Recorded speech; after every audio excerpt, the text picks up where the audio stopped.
Efésios 5,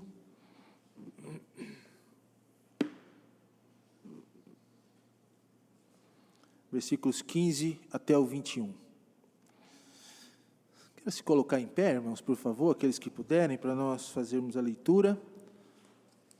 Efésios 5, 15 ao 21. Diz assim: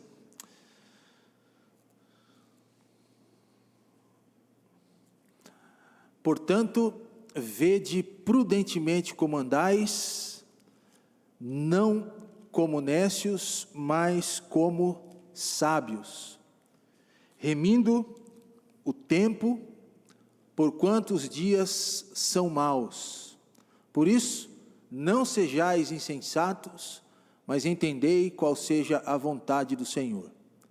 E não vos embriagueis com vinho, em que há contenda, mas enchei-vos do Espírito, falando entre vós em salmos e hinos e cânticos espirituais, cantando e salmodiando ao Senhor no vosso coração, dando sempre graças por tudo a nosso Deus e Pai, em nome de nosso Senhor Jesus Cristo, sujeitando-vos uns aos outros no temor de Deus. Até aqui, vamos orar.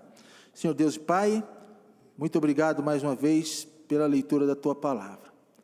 Peço a direção, a iluminação do Teu Santo Espírito, para o transmitir e o entendimento da Tua Palavra também, por parte dos irmãos. E nos ajuda, Deus, a colocarmos em prática nas nossas vidas o que nós ouviremos. Seja para o louvor da Tua glória. Essa é a nossa oração, em nome de Jesus. Amém. Podeis assentar, irmãos? Eu lembro uma vez que as meninas, elas eram pequenas, deviam ter 8, 9 anos, por aí, talvez para mais um pouquinho, e nós estávamos passeando num shopping center, não lembro se foi em Londrina, foi um shopping, e de repente eu fiz uma brincadeira com elas. Eu disse para elas assim: olha, o que o pai fizer, vocês... Saiu um negocinho, dá licença.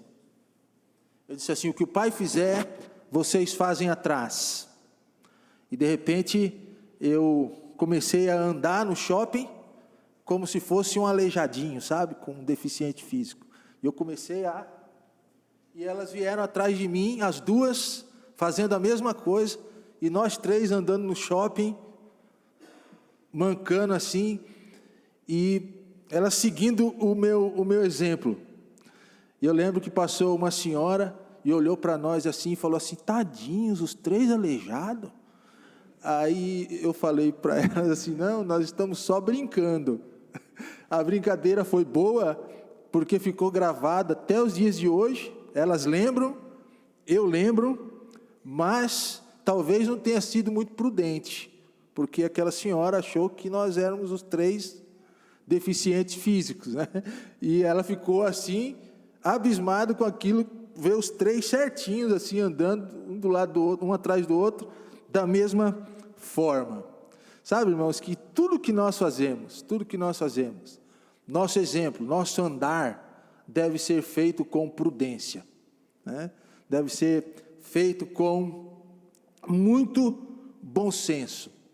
E é interessante que quando Paulo, ele começa aqui escrevendo esse texto de Efésios 5, versículos 15 em diante, no versículo 15, ele começa dizendo assim: portanto, vede prudentemente como andais. Essa palavra, portanto, é uma palavra conclusiva, ele está concluindo um assunto. Então, nos leva aos versículos anteriores, que é o contexto. Quando ele diz, portanto, vede prudentemente como andais, ele está justamente concluindo um pensamento anterior que ele já vinha falando. Qual é o pensamento que Paulo vai concluir nos versículos de 15 a 21? Paulo exorta os irmãos a serem imitadores, a seguirem o exemplo de Deus. Isso está no versículo 1 do capítulo 5, que diz: sede, pois, meus imitadores como filhos amados. Olha o cacife de Paulo, né? Para ele dizer assim: imitem a mim, é porque ele tinha um bom exemplo, ele tinha uma boa conduta, mas ele imitava Deus, era o procedimento de Paulo. Então a exortação dele é assim: olha, imitem a Deus, sejam seus imitadores. E ele continua dizendo assim: vocês devem andar em amor. E depois que Paulo diz, sede imitadores, andem em amor, ele faz uma lista de pecados que devem ser evitados pelos crentes. Mas ele também dá uma lista de virtudes que devem ser acrescentadas na vida cristã.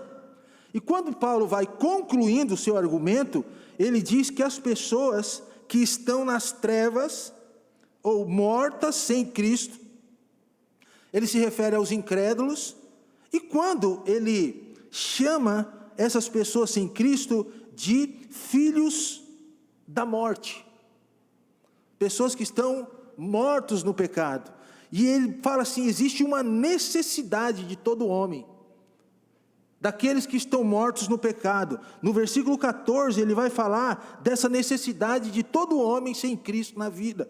Ele vai falar assim: desperta tu que dormes.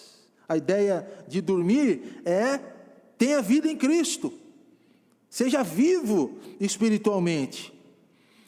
Esse dormir, ele combina com o que Paulo diz no texto da ceia também, que muitos, porque estavam participando da ceia de maneira indigna, estavam dormindo, estavam mortos, né? Ali, lógico que no sentido de morte física, morreram mesmo, mas a ideia da morte, de dormir, ela funciona aqui. Eram as pessoas que estavam mortas sem Cristo na vida. E Paulo diz: desperta tu que dormes. Agora, para nós, que já somos salvos em Cristo, o portanto tem a ver com os filhos da luz, com o procedimento dos filhos da luz, com o comportamento das nossas vidas. E é se referindo a esse comportamento que Paulo diz assim: olha, vede prudentemente como vocês estão andando, vede prudentemente como andais.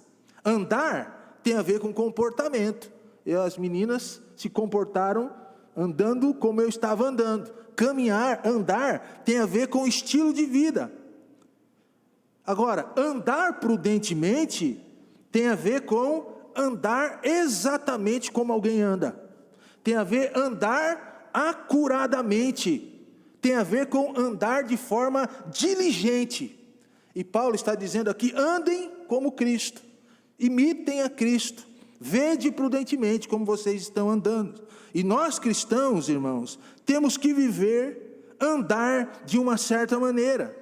E essa maneira que Paulo diz pela qual nós devemos andar, se chama maneira prudente. Vede prudentemente como andais. Tem uma certa exatidão na maneira correta de se comportar.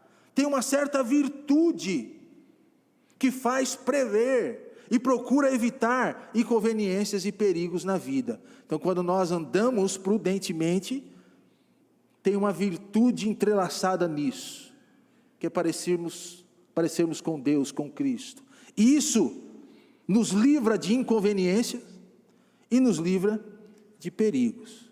E a grande pergunta que é: vede prudentemente como andais? Como devemos andar? Qual a maneira? No versículo 15 e 16, ele diz assim: portanto, vede prudentemente como andais, não como nécios, e sim como sábios. Então, como que nós devemos andar? Como você deve andar? Como sábio. Já parou para se perguntar quem é o sábio? Ou o que é o sábio? O sábio é o oposto de nécio, é um tolo. Um sábio é ao oposto daquele que é desprovido de conhecimento.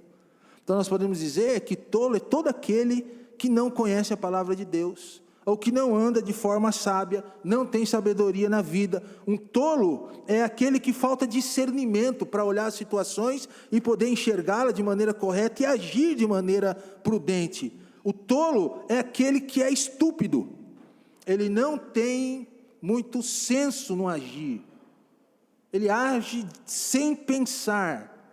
Mas a palavra também, irmãos, nécio, que é o oposto de sábio, significa ignorante, desprovido de todo e qualquer conhecimento que agrada o Senhor. Mas Paulo diz: vede prudentemente como andais, andem como sábio, sejam sábios. E junto com isso, irmãos, no versículo 15, ele diz: vede prudentemente como andais, não como nécios, mas como quem? Sábios. E aí, no versículo 16, ele acrescenta um outro pensamento: remindo o tempo. Você já parou para entender o que é essa palavra, remindo o tempo? É interessante que quando a gente lê no português, a ideia de remir é de esgotar, de apertar, né, de aproveitar. Mas o remir aqui, irmãos, traz a ideia de resgatar algo, resgatar do poder de outro, pelo pagamento de um preço. Essa é a ideia do remir. No caso aqui é remir o tempo, ou resgatar um período de tempo.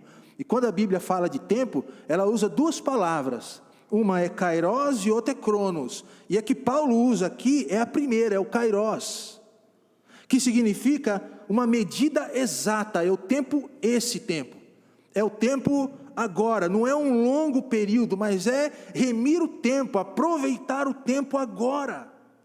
E ele diz: por quê? Por quê? Porque os dias são maus. Ele diz assim: aproveite o tempo, resgate o tempo que você tem, salve o tempo. E aliás, irmãos, muitas coisas na vida a gente pode recuperar, mas se existe uma coisa que a gente nunca recupera, é o tempo. Ele se perde.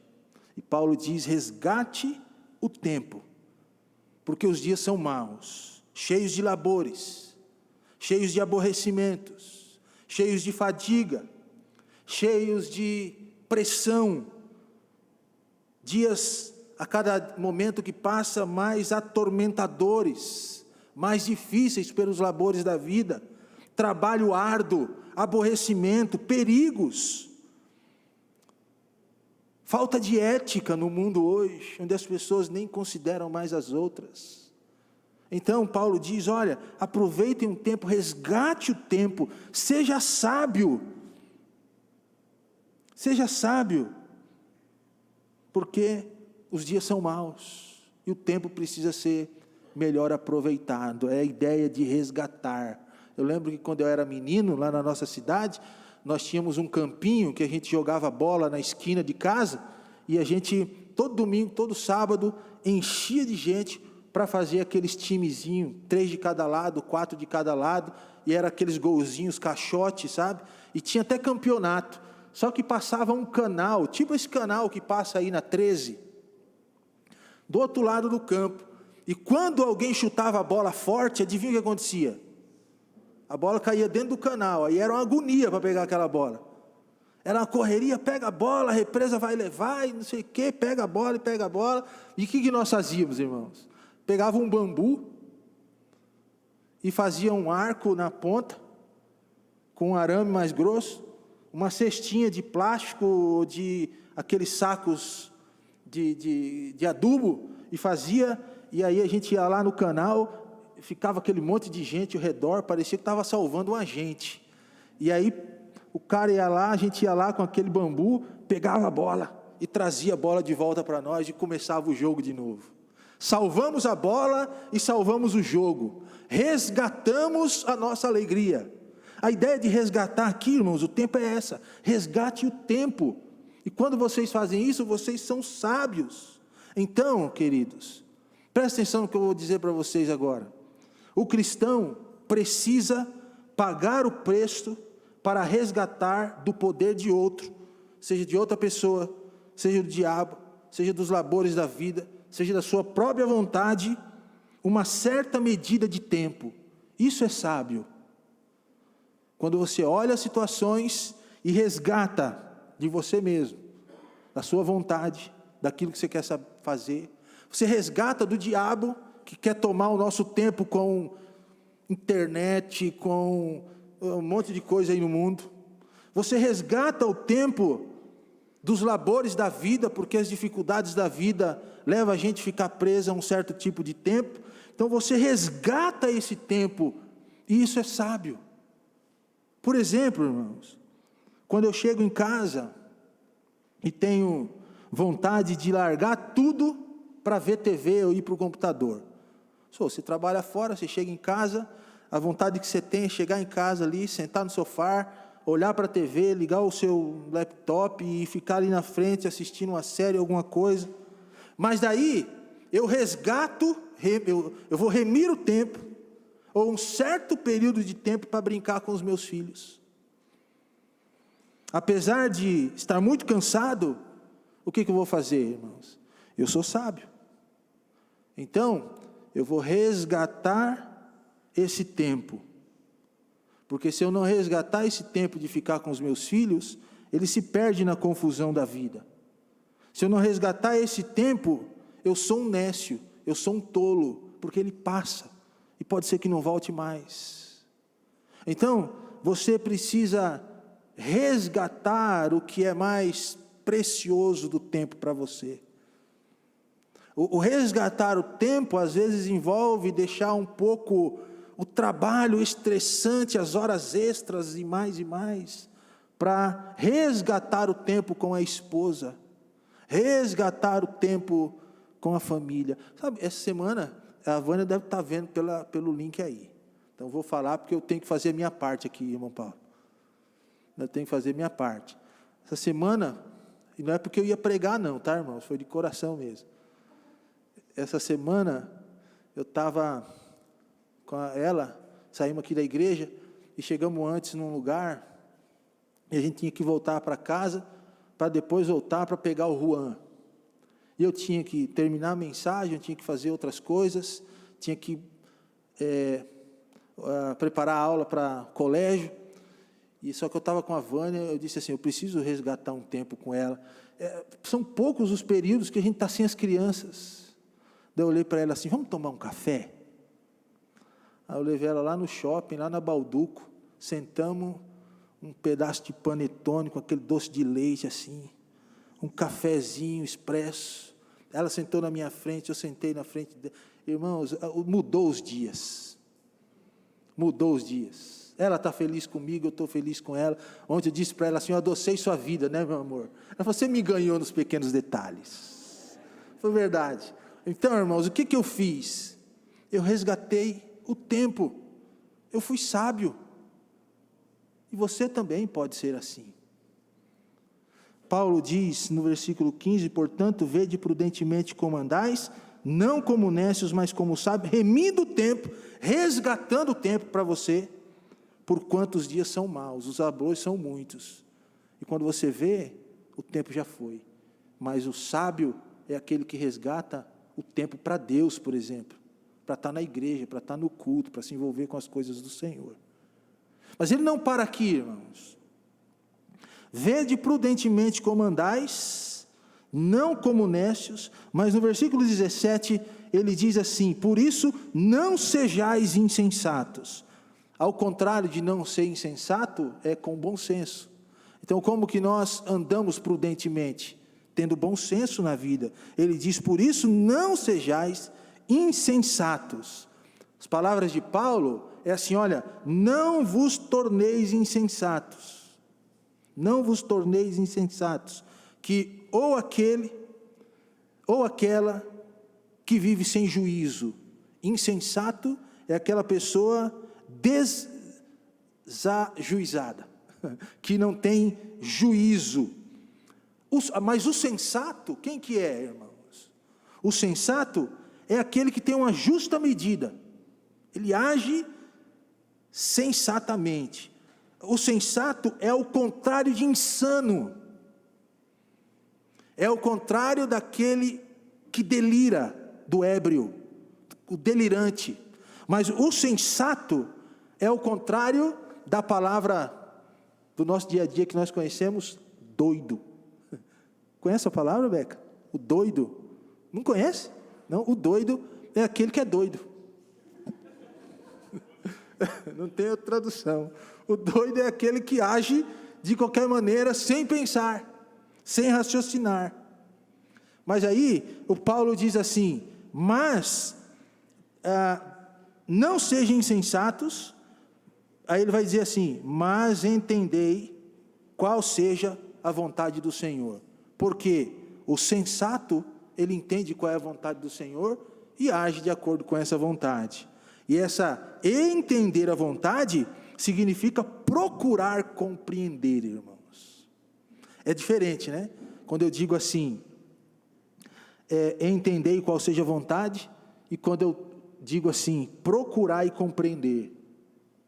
Porque entender dá uma ideia de passividade, ficar só ali tentando entender um negócio que vem. Mas a ideia é procurem compreender qual é a vontade do Senhor. O texto aqui, ele mostra uma coisa, que é a pessoa com bom senso. O que ela faz? Ela procura compreender a vontade de Deus. E procurar compreender, irmãos, exige um esforço mental de buscar compreensão. A gente vive numa época de mentes, vamos dizer assim, preguiçosas. Sem querer generalizar os jovens, logicamente, mas os jovens hoje, a maioria tem a sua mente preguiçosa. Mas eu disse, tá, irmão, sem querer generalizar, tá certo? Sem querer colocar você que é jovem nesse pacote. Mas é só você perceber que os jovens hoje querem pouco ler, querem pouco buscar o conhecimento e instrução do Senhor na Bíblia. Às vezes ficam só esperando uma mensagem de púlpito, mas o verdadeiro, o prudente, o que ele faz, irmãos? Ele age com bom senso, procurando compreender a vontade do Senhor. Então eu vou buscar, eu vou escarafunchar, né, atrás de compreender o que Deus diz. Então, presta atenção aqui, irmãos. A pessoa que tem bom senso, ela faz o esforço de saber o que Deus quer em todas as áreas da sua vida. Certo? Então, se eu tenho um bom senso, eu vou procurar saber o que Deus quer para mim. Esse é o segundo modo de ter uma vida prudente. E o próprio Jesus disse isso. Ele disse assim, Senhor, não seja a minha vontade, mas a vontade de quem? A tua vontade. E ele ensinou a orar dessa forma, os discípulos, né? Ele disse assim, olha, como que devemos orar? Seja feita a tua vontade, assim na terra como no céu. Então o prudente procura conhecer a vontade de Deus. Pergunta, irmãos, qual é a vontade de Deus para a sua vida? Você sabe? Sabe qual que é a vontade de Deus? Pessoas que são sábias, elas vão procurar discernir essa vontade do Senhor. E quando nós descobrimos e procuramos descobrir a vontade do Senhor, nós descobrimos sabedoria, e nós não vamos achar sabedoria em nenhum outro lugar. Nada é mais importante para nós do que descobrirmos e cumprir a vontade de Deus. Agora, você sabe que quando nós falamos em vontade de Deus, existem dois tipos de vontades de Deus: a vontade geral e a vontade específica. Qual que é a vontade geral? É aquela vontade que Deus quer para todo mundo, para todos nós, que é sermos semelhantes a Cristo naquilo que fazemos.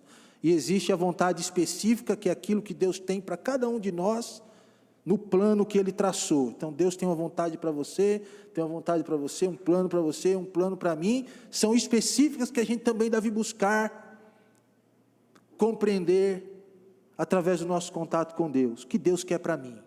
Mas sabe, irmãos, eu quero, hoje na manhã, só dizer da importância de nós procurarmos descobrir a vontade geral de Deus para as nossas vidas. E dentro dessa vontade geral de Deus nas nossas vidas, o que Deus requer de nós, irmãos? A vontade geral de Deus para a igreja, para você, para mim, qual que é? Que andemos, inclusive está aqui no contexto de Paulo, que sejamos imitadores de Deus, que busquemos a pureza de vida, que vivamos em santidade do Senhor. É o que Deus requer, é a vontade de Deus para a vida da igreja. Sede santos porque eu sou santo. Procurai fazer a vontade de Deus em tudo que vocês devem fazer, seja no comer, no vestir, no beber, em tudo, façam para a glória de Deus. Essa é a vontade geral de Deus para a igreja. para nós. Então, como andar prudentemente? Em primeiro lugar, você lembra que é nós agirmos com bom senso. Segundo lugar, é sermos sábios. Terceiro lugar, versículos 18 a 21, diz assim: e não vos embriagueis com vinho, em que há dissolução, mas enchei-vos do Espírito, falando entre vós em salmos e hinos e cânticos espirituais, cantando e salmodiando ao Senhor no vosso coração, dando sempre graças por tudo a nosso Deus e Pai, em nome do nosso Senhor Jesus Cristo, sujeitando-vos uns aos outros no temor. Como que nós andamos prudentemente, irmãos? Sendo cheios do Espírito. É o que Paulo diz aqui, né? E não vos embriagueis com vinho, no qual há dissolução, em que há dissolução, mas enchei-vos do Espírito. Quando a gente olha isso aqui, irmãos, parece que esse encher do Espírito é uma coisa mística, né? Que vai acontecer assim um negócio meio no céu, né? E Deus vai lá no seu quarto e falar para você assim: olha, estou mandando do céu umas revelações para você. Não é isso, não tem nada a ver com místico, irmão. Tanto é que o que Paulo diz aqui é um imperativo, né? Ele diz assim: mas enchei-vos do Espírito. É uma ordem, então depende de mim, é uma atitude minha. E ele dá aqui 4 atividades bíblicas que nos enchem do Espírito Santo. Quais são elas? Primeiro, ele diz: falando entre vós com salmos. É interessante isso, né, irmãos? Porque os salmos, eles eram o quê? Orações e cânticos. Só que aqui Paulo diz assim: falem o salmo. Ele não diz cantem o salmo. Interessante, né? Ele diz falando entre vós com salmos. Você vai ser cheio do Espírito. Segundo, ele diz entoando e louvando de coração ao Senhor com hinos e cânticos espirituais. Terceiro, para ser cheio do Espírito, deem graça sempre por tudo a nosso Deus e Pai, em nome de nosso Senhor Jesus Cristo. E quarto, para ser cheio do Espírito, sujeitem-se uns aos outros. Está no versículo. Então, nós estamos aqui meditando na palavra e falei para os irmãos aqui 4 atividades bíblicas para sermos cheios do Espírito. Está na Bíblia, está no texto. A Bíblia, ela é aplicada em nosso coração. Amém, irmãos? Mas quem que é que aplica a Bíblia em nosso coração? É o Espírito Santo. Aliás, a Bíblia é o único livro que a gente lê todo dia que o autor está do nosso lado. Você abre a Bíblia para ler, o Espírito Santo está sentado contigo.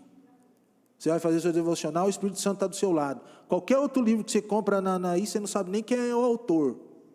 Mas a Bíblia não, nós sabemos quem é e sabemos que Ele está conosco todo momento. Então, quando nós abrimos a Bíblia, irmãos, o Espírito Santo é o principal meio.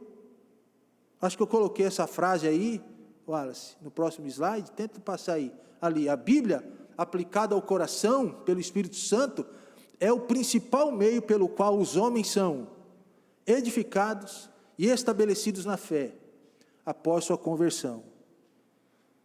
É capaz de purificá-los, santificá-los, instruí-los na justiça e fornecê-los cabalmente para todas as boas obras. Então, é o agir do Espírito Santo, é sendo cheio do Espírito Santo, que a Bíblia vai ser aplicada em nossos corações. E quando somos cheios do Espírito Santo, irmãos, o que acontece ou o que deve acontecer conosco? Em primeiro lugar, a nossa conversa será cheia da palavra. Você não vai ficar falando qualquer coisa por aí. Você não vai gastar tempo junto com os irmãos e com outras pessoas, falando conversas inferiores, para palavras que não edificam. Você vai usar a palavra cheia de graça. Você vai contar bênção. Você vai compartilhar aquilo que Deus tem para você, o que Deus fez na sua vida. Semelhantemente, quando nós somos cheios do Espírito Santo, o louvor a Deus terá prioridade em nossas vidas. Você vai louvando a Deus, você vai louvar a Deus, você vai contar as bênçãos, você vai dar o seu testemunho. E também, quando somos cheios do Espírito, seremos gratos ao Senhor e também às pessoas por tudo que aconteceu na nossa vida. Gratidão é evidência e também é um jeito de nós nos enchermos do Espírito. Gratidão, irmãos, é ao contrário de murmuração. Gratidão é ao contrário de reclamação. Gratidão é um jeito de enchermos o Espírito. E quando nós deixamos de dar graça, é um jeito de esvaziarmos do Espírito. E aqui, para nós terminarmos, Paulo diz que evidência de sermos cheios do Espírito, e quando nós fazemos isso, nós seremos cheios também, mas é uma evidência, é quando nós nos sujeitamos uns aos outros. Paulo diz, seremos sujeitos uns aos outros, a Deus e uns aos outros. É sujeição mútua, né? É entre irmãos. É uma das maneiras de ficarmos cheios do Espírito Santo do Senhor. Algumas aplicações rapidinho para a gente ir terminando aqui, irmãos. Como acontece essa questão de sermos sujeitos uns aos outros? Por exemplo, esposa submissa ao marido. É bíblico, está lá no texto. Segundo, marido tem que amar e dar-se por sua esposa. Isso é sujeição. Está lá. A Bíblia diz, maridos, amem as vossas esposas como Cristo amou a igreja. Isso é sujeição. Filhos, têm de honrar e obedecer os pais. É sujeição. É bíblico. Efésios 6, 1 e 2.